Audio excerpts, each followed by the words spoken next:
Hello my YouTube family, कैसे हो? आई हो आप सब अच्छे हो गए। महाभारत के बारे में मैं बताने जा रही हूँ और आप लोगों से रिक्वेस्ट है, प्लीज़ मेरी पूरी वीडियो को वॉच किया करो और नॉलेज अच्छी होती है तो प्लीज़ शेयर किया करो। मैं कोशिश करती हूँ अपनी तरफ से अच्छी वीडियो बनाने के लिए, ठीक है। हम आप लोग भी थोड़ी मेरी हेल्प करिए करो, ठीक है। भरत की शादी सुनंदा से होती है, सुनंदा। हाँ, और जो उनका बेटा होता है शांतनु होता है, हस्तिनापुर पे राज करता है।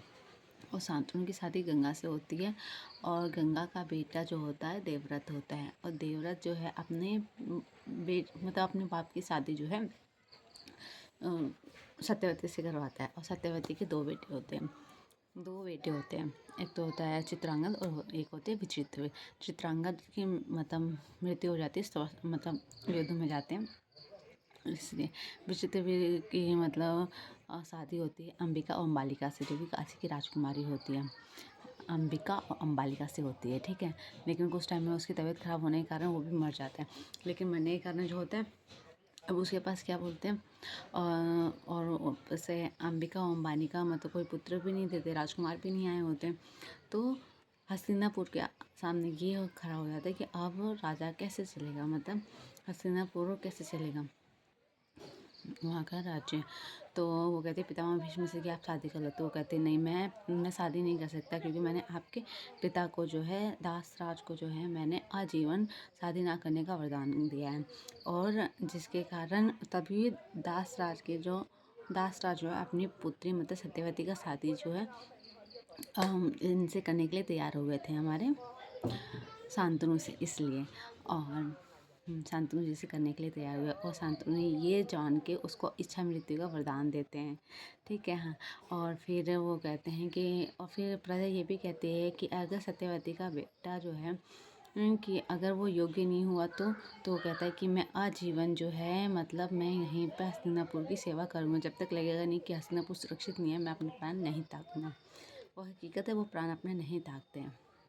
हाँ, अब कुछ देर में जो है विचित्रवीर की भी तबीयत खराब हो जाती है और वो भी मर जाते हैं। और अंबिका अंबानी का जो है कोई भी पुत्र नहीं देते हैं। तो वो सत्यवती अपने पहले पुत्र, जो कि शादी से पहले वेद व्यास, जो कि पार्षद की वो सेवा कर रही थी, उनने उसको एक पुत्र दिया था, वेद व्यास। और वेद व्यास आते हैं और वो कहते हैं, वो सारे एक्सप्लेन कहते हैं कि हस्तिनापुर कैसे चलेगा, उनका भविष्य खतरे में हस्तिनापुर का।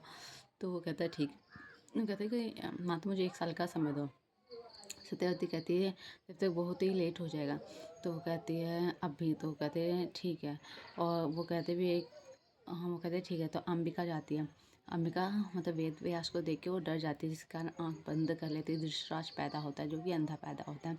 दूसरा, वो जो अंबालिका जाती है वो भी डर जाती है, हाँ, जिसके कारण वो घबरा जाती है। और वो उसका बेटा जो है पांडु, वो अस्वस्थ पैदा होता है, अस्वस्थ रहेगा। हाँ, फिर वो सत्यवती को सारी बात बता देता है कि अंबिका आँख बंद कर लेती है और जो है अंबालिका डर जाती है, जिसके कारण उनका एक का बेटा मतलब अंधा पैदा होगा और एक का बेटा अस्वस्थ पैदा होगा। तो वो कहते हैं ठीक है, मैं दोबारा भेजती हूँ। तो वो दोनों को देते हैं, अंबिका अंबालिका को, लेकिन वो दोनों नहीं जाती, वो अपनी जगह जो है दासी को भेज देती है, जिसके कारण दासी का पुत्र होता है विदुर, जो कि स्वस्थ रहता है मेंटली में, मतलब हर जगह से वो निपुण रहता है। और जिसके कारण जो है फिर तीनों राजकुमार जाते हैं, शिक्षा ग्रहण करके आते हैं, आश्रम से आते हैं, और तीनों की जो है योग्यता की जाती है। और जिसके कारण जो है पहले हमारे जो है धृतराष्ट्र अंधे होने के कारण उसे राजगद्दी पे नहीं बैठाया जाता है और उसकी जगह पांडव को बैठाया जाता है। पांडव और धृतराष्ट्र को ये बात बहुत ही लगती है कि मैं बड़ा होकर नहीं मैं बैठा है, तो इसके कारण जो है पांडव को ये बात लगती है, पांडव को। धृतराष्ट्र बैठता है, मतलब सॉरी, पांडु बैठते हैं धृतराष्ट्र की जगह पे। और हमारे और फिर राज्याभिषेक हो जाता है पांडु का। और धृतराष्ट्र के लिए मतलब शादी का वो प्रस्ताव लेके जाते हैं, गंधार नगर, गंधारी की शादी का प्रस्ताव। तो शकुनी इस बात के लिए चिढ़ जाता है कि मेरे बहन के लिए अंधा पति क्यों, अपने भाई के लिए अंधे के लिए क्यों, पांडु के लिए क्यों नहीं लेके आए। शकुनी कहता है कि धृतराष्ट्र के लिए रिश्ता क्यों, मतलब पांडु के लिए क्यों नहीं। हम तो गंधारी आती, कहती नहीं मुझे उनसे ही शादी करनी। और वो शिव भक्त होती है और वहीं से वो अपनी आँख में पट्टी बांध के और पितामह भीष्म के साथ चली जाती है और धृतराष्ट्र की शादी हो जाती है। और फिर पांडव की शादी दो होती, कुंती और माद्री की। कुंती जो होती है वो कुंती भोज की लड़की होती है। वो कुंती भोज की वैसे होती नहीं, उसके बड़े भाई देते हैं जिनका नाम होता है सूरसेन, जो कि मथुरा के रहने वाले होते हैं। वहाँ पे कुंती का नाम होता है पृथा। पृथा जो होती है और उनके भाई कुंती भोज जो संतानहीन के कारण जो है वो जो है पृथा को गोद में देती है, और वो कुंती भोज के पास रहते रहते उसका नाम कुंती रख जाते हैं। ठीक है। और वहाँ पे एक पंडित आते हैं, ठीक है, उनकी बहुत सेवा करती है कुंती जी। हाँ। हाँ, तो उनकी सेवा करती है, और जिसके कारण है उन्हें वो एक मंत्र देती है, मतलब उन्हें वो मंत्र देते हैं। दुर्वासा की वो सेवा करती है, और दुर्वासा जी उन्हें मंत्र देते हैं। वो कहते हैं किसी भी देवता को आप बुलाओगे और जो मांगोगे वो मिल जाएगा आपको। तो दुर्वासा देते हैं मंत्र, और कुंती ले लेती है। फिर वो अगले दिन टेंशन में होती है बुलाए कि नहीं बुलाए, तो वो सूरज भगवान को बुलाती है, कुंती माता, और सूरज भगवान उन्हें फिर पुत्र देते हैं। और वो जो है उनको एक रक्षा कवच पहनाए रहते, कान में कुंडल पहना देते हैं, और वो कहते हैं कि मैं तो अभी अनमैरिड हूँ, मैं इसे कैसे एक्सेप्ट करूँगी।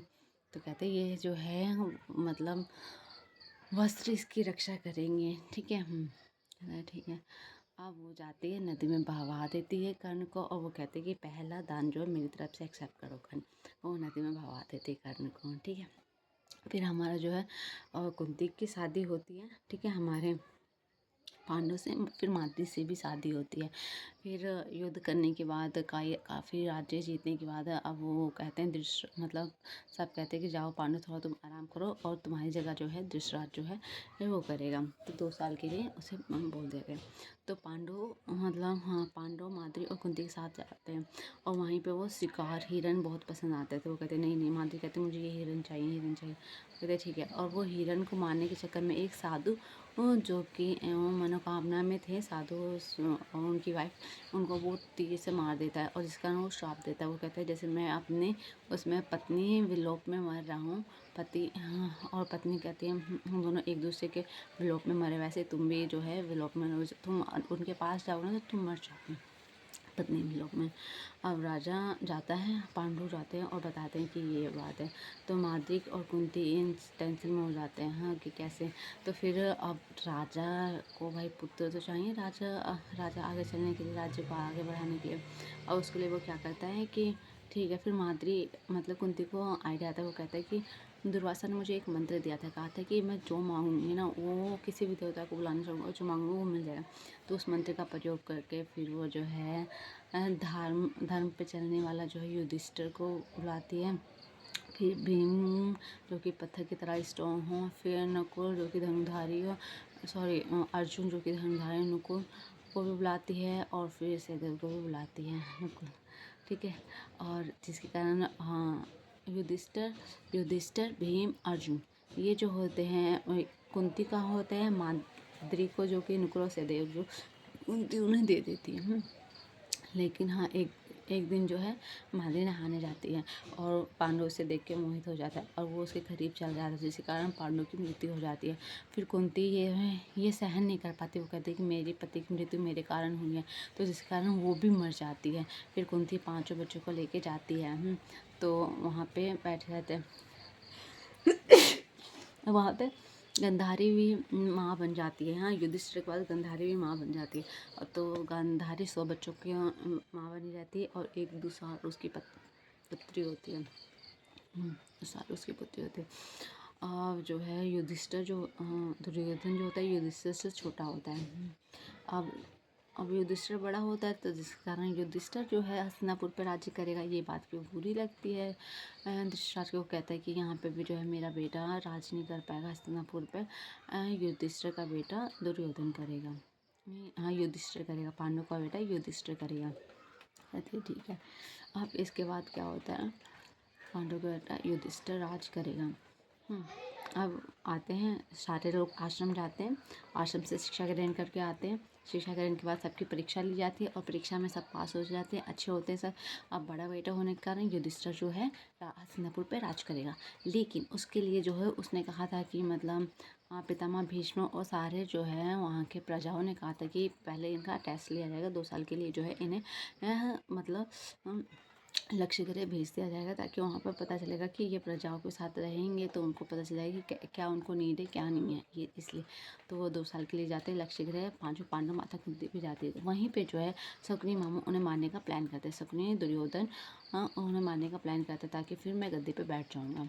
तो वो, लेकिन विदुर को पता चलता है। विदुर अपने गुप्तचर को भेज के जो है उन्हें कह देता है कि बाहर निकलो। फिर वो बच के बाहर निकल जाते हैं, और वहीं पर जब वो आग लगता है, जैसे कल आग लगने वाले, आज वो बच के बाहर निकल गए। आज वो आधी रात में निकल गया। और इस कारण वो पांचों पांडव और माता कुंती बच जाती है। लेकिन हाँ, हस्तिनापुर में फैल जाती है बात कि हाँ, पांचों पांडव माता कुंती में थे, और हस्तिनापुर जो है मतलब सदमे में था। उसकी जगह जो है युधिष्ठिर को जो है राजा बना दिया गया, राज्याभिषेक किया गया राज्य का। हाँ ठीक है, युधिष्ठिर का। अब क्या हुआ, अब 2 साल के अंदर जो है हिडिम्बा अब वो एक पेड़ के नीचे बैठे हुए थे, भाग भाग के दौड़ दौड़ के। हाँ, हिडिम्बा का भाई मतलब बक्कासुर आया। बक्कासुर का, मुझे इंसान की खुशबू आ रही है, जाओ मेरे लिए लेके आओ। तो हिडिम्बा जाती है इंसान को यहाँ उन्हें मार के लाने के लिए। लेकिन वो क्या बोलते हैं, भीम को देख के उस पर मोहित हो जाती है। जब तक बक्कासुर आता है, वो उसे भला बुरा कहता है अपनी बहन को। हाँ, तो भीम कहता है कि तुम एक नारी को ऐसे कैसे कह सकते हो। हम तो कह रहे कि तब हिडिम्बा, तब क्या होता है, तब इन दोनों के बीच में लड़ाई होती है। भीम और बकासुर में लड़ाई होती है, और हिडिम्बा जो है भीम का साथ देती है। हाँ, और उसे मारने से बचा देती है। और जिसके कारण वो कहती है कि तुमने मेरे बेटे का बहुत साथ दिया। वो नमस्ते कहती है, लेकिन वो कहती है कि नहीं, मुझे आपके मतलब बेटे से शादी करनी है। तो कहते हैं कि आप राक्षस चाहते हो और हम जो है इंसान कैसे हो। तो कहते ठीक है, मुझे 1 साल के लिए जो है, मुझे अगर मेरा पुत्र हो जाएगा तो मैं आपके बेटे को मैं दे दूँगी। ठीक है, उसी टाइम जो है घटोत्कच पैदा होता है। ठीक है, तब उसके बाद वो चला जाता है 1 साल के अंदर। 2 साल के लिए होते हैं, 1 साल के बाद वो चला जाता है। फिर यहाँ पे जो है अर्जुन, हाँ मतलब अर्जुन, हाँ, तब पांचों बाबाएँ मतलब एक साधु आते हैं। वो कहते हैं कि जो है द्रौपद नगर में द्रौपदी का स्वयंवर किया जा रहा है, और जो है वहाँ पे बहुत ही शानदार स्वयंवर किया जा रहा है। और वो द्रौपदी है जो कि वो एक यज्ञ द्वारा उत्पादन की गई है, और बहुत ही अच्छा स्वर्ण। और उसमें शर्त रखी गई कि जो भी धनुष द्वारा मतलब पानी में देख के आँख पे निशाना मारेंगे मछली के, उससे ही जो है द्रौपदी का स्वयंवर किया जाएगा। और बहुत ही रोचक है, मनोरंजन और रोचक टाइप का मनाया जा रहा है। तो कहते तुम्हें भी जाना चाहिए। 5 पांडव फिर जाते हैं। फिर मतलब सारे राज्य के लोग आते हैं, और वो देख के चकाचौंध हो जाते हैं। हाँ, सारे राज्य के लोग आते हैं, और वो कहते हैं हाँ, सारे राज्य के लोग आते हैं और सब एक करके हार जाते हैं। तब दुर्योधन भी हार जाता है, कर्ण भी हार जाता है। फिर आते हैं हमारे जो है अर्जुन जी जो है थाली रहती है, उसमें पानी रहता है, ऊपर मच्छी टांगी रहती है, और थाली के पानी में देख के मछली की आंखों पे निशाना लगाया जाता है, और वो हिट हो जाता है। और जिसके कारण जो है अर्जुन और क्या होता है द्रौपदी का स्वयंवर किया जाता है, और वो उसे लेके चले जाते हैं। और वो कहते हैं माता मैं भिक्षा, और अर्जुन और भीम कहते हैं माता मैं भिक्षा लेके आया हूँ। हाँ, द्रौपदी को भिक्षा द्वारा संबोधित करते हैं। तो माँ बिना देखे, कुंती माता जो है खाना बनाती है, बिना देखे कहते हैं आपस में पांचों भाई बांट लो। आप आपस भाई, और जिसके कारण ये 5 पांडव की एक पत्नी कहलाई स्वयं। और इसके बाद क्या हुआ, हमारे जो है 5 पांडव की एक मतलब 5 पांडव की एक पत्नी कहलाती है द्रौपदी। अब होने के बाद जो है ये पांचों पांडव और माता कुंती जो है 2 साल कंप्लीट होने के बाद हस्तिनापुर जाते हैं। अब हस्तिनापुर के पास ये सवाल बैठता है कि हस्तिनापुर पे राज्य कौन करेगा, युधिष्ठिर कि दुर्योधन। अब युधिष्ठिर को, दुर्योधन को हस्तिनापुर के राज्य से हटाया जाना चाहिए, लेकिन ये उचित नहीं है जो कि हाँ, तो इसलिए है अब हस्तिनापुर को 2 भागों में डिवाइड कर दिया गया। खंडप्रस्थ जो है हमारा जो दुर्योधन को दे दिया गया, हाँ युधिष्ठिर को दे दिया गया, और दुर्योधन को हस्तिनापुर दे दिया गया। लेकिन खंडप्रस्थ बहुत ही उबड़ खाबड़ था, कुछ भी नहीं था उसके अंदर, कुछ भी नहीं था उसके अंदर। और जिसके कारण बहुत ही उबड़ खाबड़ था, कुछ भी नहीं था। तो पांचों पांडव, माता कुंती, द्रौपदी और क्या बोलते हैं कृष्ण और बलराम, ये सब जाते हैं उसको इतना सुंदर हरियाली टाइप को बना देते हैं। उसका नाम फिर इंद्रप्रस्थ रखते हैं। युधिष्ठिर का राज्याभिषेक होता है, तो सब लोग आते हैं, हस्तिनापुर के राज्य भी आते हैं। फिर वो युधिष्ठिर अपने बुआ के लड़के मौसी के लड़के शिशुपाल को भी बुलाते हैं, जहाँ पे वो कृष्ण भगवान की छोटी बुआ की बेटी बेटे होते हैं, ठीक है। शिशुपाल को भी बुलाते हैं, सब लोग आते हैं और युधिष्ठिर दुर्योधन आता है और वो देखता है इंद्रप्रस्थ को चकाचौंध हो जाता है, जिस कारण वो गिर जाता है। वहीं पे द्रौपदी होती है, उसे देख के हंसने लग जाती है, कहती अंधे का पुत्र अंधा। और ये बात जो है युधिष्ठिर को बहुत बुरी लगती है, ये बात युधिष्ठिर को बहुत बुरी लगती है और जिसके कारण वो बदला लेना चाहता है। अब जो है उसका राज्याभिषेक होने जाता है युधिष्ठिर जी का, तो शिशुपाल भी आते हैं, कृष्ण भगवान भी आते हैं, और भीम आते हैं, धृतराज आते हैं, कर्ण आते हैं, सब आते हैं, द्रौपद भी आते हैं, सब लोग आते हैं। और उस टाइम क्या होता है, उसी टाइम जो है हमारे जो है शिशुपाल जो है कृष्ण भगवान को भला बुरा बोलते हैं, फिर जो है सबको भला बुरा बोलते हैं और कृष्ण भगवान कहते हैं चुप हो जा चुप हो जा चुप हो जा। वो नहीं चुप होता है और वो कहता है सो पाप होने के बाद जो उसकी गर्दन जो है कृष्ण भगवान छिपकर उड़ा देते हैं। और उसी टाइम जो है उनके हाथों से खून बहता है। तब क्या करती है द्रौपदी अपने हाथों का पल्लू अपने पल्लू फाड़कर हाथों से उनके हाथों पे पट्टी बांध देती है और फिर वो कहती है प्रिय मैं तो आपका आभारी हो गया, जब भी आपकी मेरी आवश्यकता होगी मैं ज़रूर आऊँगा, ठीक है, ज़रूर आऊँगा। ठीक है। अब जो है युधिष्ठिर जी का राज्याभिषेक होता है, और उस टाइम अभिषेक होने के बाद है हस्तिनापुर वो चले जाते हैं सब लोग, युधिष्ठिर दुर्योधन और सब लोग अपने अपने राज्य में चले जाते हैं। दुर्योधन कुछ टाइम बाद जो है पांडवों को जो है पांचों पांडवों को पास संदेशा भेजता है चीज करने के लिए, तो वो आ जाते, कहते चलो चलते हैं, इसी बहाने जो है हम हस्तिनापुर में चलेंगे और जो है पितामह भीष्म और द्रोणाचार्य से भी मिल लेंगे और धृतराज मतलब बड़े पिताश्री से भी मिल लेंगे, माताश्री से भी मिल लेंगे। चलो ठीक है, तो जाते हैं वो लोग वहीं पे जो है चेस खेलने का प्रस्ताव करते हैं, तो चेस खेलते हैं। तो वहीं पे जो है वो अपने सारे आभूषण घोड़े हाथी दुर्योधन सब युधिष्ठिर सब हार जाते हैं दुर्योधन से, और क्या बोले धीरे धीरे अपने पांचों भाइयों को चारों भाइयों को खुद को दाव पे लगाते वो भी हार जाते हैं। फिर जो है फिर वो कुंती को भी दाव पे लगाते, कुंती को भी हार जाते हैं और दुर्योधन की तरफ से मामा शकुनी खेल रहे थे, हाँ, और वो सारे हारते जाते क्योंकि उन्हें अपमान का बदला उसे लेना था दुर्योधन को।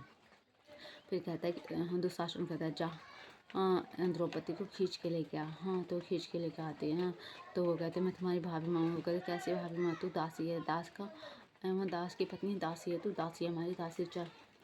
वो फिर उसे कहते हैं आ तू मेरे जंघे पे बैठ, उस बहुत भरा पूरा कहती है और सब समाज के सामने जो है दुशासन मतलब दुर्योधन कहता है इसका वस्त्र हरण करो, और दुशासन जो है उसका वस्त्र हरण करता है कृष्ण भगवान के। उस टाइम वो कृष्ण भगवान की भक्ति होती है और वो कृष्ण भगवान से हेल्प मांगती है, मदद मांगती है, और इसलिए कृष्ण भगवान जो है उसका वस्त्र हरण रोक देते हैं और उसकी हेल्प करते हैं। फिर जब वो थक जाता है दुशासन उस तब वो द्रौपदी श्राप देने जाते हैं, तो गंधारी आते कहते हैं मत दो श्राप, ये बच्चे ने माफ़ कर दो नारायण ऐसे ऐसे हुआ कह के। फिर वो कहती ठीक है मैं माफ़ी की शर्त पे करूँ, जो मेरे पति हैं पांचों को दास मुक्त करो, तो दास मुक्त कर देते। कहते जो मेरे पति दाव पे हारे हैं सब वापस करो, कहते सब वापस मिल जाते हैं। फिर अगले दिन ही है कुछ टाइम बाद फिर कुछ दिनों बाद जो है फिर से जो है दुर्योधन को और मामा शकुनी को चैन नहीं मिलता है, कर्ण को भी चैन नहीं मिलता, वो दोबारा से मतलब खेलने के लिए बुलाते हैं। फिर कहते हैं कि 5 साल मतलब 12 साल का वनवास 1 साल का अज्ञातवास रखे जाएंगे, जिससे कि जैसे कि ये लोग भूल जाएंगे हमें, मतलब प्रजा जो है दुर्योधन को भूल जाएंगे इसलिए। और तो उन्होंने कहा चलो ठीक है। फिर इसमें बारी जो थी पांडव की थी, लेकिन पांडव जो है इसमें भी पांडव भी इसमें हार गए, पांडव भी मतलब हार गए, 5 बार खेले पांडव और मतलब इसमें भी पांडव हार गए, दुर्योधन से इसमें भी हार गए, और 12 साल का वनवास 1 साल का अज्ञातवास के और 1 साल का अज्ञातवास उन्हें मास्टर में किए हैं, ठीक है। और उसमें जो है नौकरानी बन गई कि ये सब रानी की नौकरानी जो है वो द्रौपदी बनी थी, और फिर राजा का जो कि युधिष्ठिर जी रसोईया में एवं भीम जी थे, और अर्जुन जो कि उत्तरा को डांस सिखा रहे थे, और नकुल और सहदेव जो गोरे हाथी की सेवा करते थे। और फिर मतलब रानी के मत्स्य देश के साले आते हैं, कीचक। कीचक आता है, वो द्रौपदी के साथ मिसबिहेव करता है, जिस कारण भीम उसे मार देता है। और ये बात जो है पूरे राज्य में पता चल गई कि कीचक का वध हो गया, कीचक का वध हो गया। दुर्योधन को शक था कि ये कीचक का वध भीम ही कर सकता है, क्योंकि कीचक को ओनली 6 लोग मार सकते हैं। पितामह भीष्म, द्रोणाचार्य, फिर कृष्ण, यहाँ बलराम हो गए, कृष्ण बलराम हो गया, और कर्ण हो गया, दुर्योधन हो गया और भीम हो गया। तो 5 लोग तो वहीं पर, तो कर्ण, हाँ, भीम मार सकता है। तो इस शक के आभार में जो है दुर्योधन ने है मत्स्य देश पे आक्रमण करा थे कि अगर जीत हुई तो समझ जाएंगे 5 पांडव वहीं पे मत्स्य देश पे आक्रमण किया। और राजा के साथ जो वहाँ से जो है हमारे जो है अर्जुन जी आए थे, और अर्जुन जी ने जीत हासिल की, और जिसके कारण मत्स्य देश के राजा खुश होकर अपनी बेटी का विवाह जो है, उत्तरा का विवाह जो है अर्जुन से करवाना चाहते थे। अर्जुन ने मना कर दिया कि नहीं, मैं नहीं कर सकता। हाँ, लेकिन मेरा पुत्र जो है अभिमन्यु, मैं उससे आपकी बेटी का उत्तरा का विवाह करवा सकता हूँ। ठीक है, बहुत आभारी हुई। तो अभिमन्यु जो होता है उत्तरा और अभिमन्यु और उत्तरा की शादी होती है। और अभिमन्यु किसका बेटा होता है? अभिमन्यु जो है अर्जुन और सुभद्रा का बेटा होता है। और सुभद्रा किसकी बहन होती है? बलराम और कृष्ण भगवान की होती है, कृष्ण भगवान की होती है। ठीक है, और होती है, और उस टाइम सब लोग आते हैं। ठीक है, अब हमारे जो है कृष्ण भगवान आते हैं। हाँ, और वो तब वो कहते हैं कि युधिष्ठिर जी कहते हैं कि चलो हमें या फिर हमारा इंद्रप्रस्थ लौटा दो या फिर 5 गाँव लौटा। लेकिन दुर्योधन कहते हैं हमने जो है आपका भंग कर दिया, अज्ञातवास भंग कर दिया, तो आप दोबारा से 12 साल का वनवास और 1 साल का अज्ञातवास करो। वो कहते हैं नहीं किया, और समय के काल से वो उनका पूरा हो चुका था। ठीक है, तो फिर वो कहते हैं कृष्ण भगवान को शांति दूत बना के कहते हैं कि या तो आप युद्ध करो या तो 5 गाँव इनके रिटर्न कर दो। वो युद्ध करने के लिए तैयार होते हैं। दुर्योधन सोचता है कि हम मेरे पास है पितामह भीष्म है, द्रोणाचार्य, कर्ण है, मैं हूँ, शकुनी मामा है, धृतराज है, सब है। उनके पास क्या है? 5 पांडव और कुछ नहीं है। हाँ, और कृष्ण भगवान है उनके साथ, और कोई नहीं है, और सब तो मेरे पास है। और वो कहते हैं ठीक है, युद्ध करने के लिए तैयार हो जाते हैं। घटोत्कच भी आते हैं।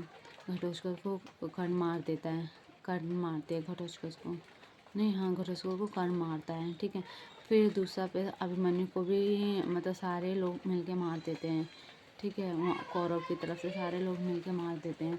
फिर हमारे जो है अर्जुन को गुस्सा आता है। अर्जुन जो है अर्जुन को गुस्सा आता है। अर्जुन जो है द्रोणाचार्य को भी मारता है, फिर पितामह भीष्म को मारता है, और प्लस वो मारता है धनुष, लेकिन इच्छा मृत्यु का वरदान रहता है, इसलिए वो जीवित रहता है। और वो सब जब तक वो देखता नहीं कि सुरक्षित है, वो जब तक अपना प्राण नहीं त्यागते हैं। ठीक है, और हमारे जो है और हमारे एक को कौन मारता है? द्रोणाचार्य को हमारे अर्जुन जी मारते हैं। ठीक है, और शकुनी मामा को नकुल और सहदेव मिलके मारते हैं। प्लस हमारे जो है मतलब दुर्योधन को जो है भीम मारता है, दुशासन को भी भीम मारते हैं। ठीक है, और जिसके कारण हमारी जो है ऐसी ही चलती रहती है।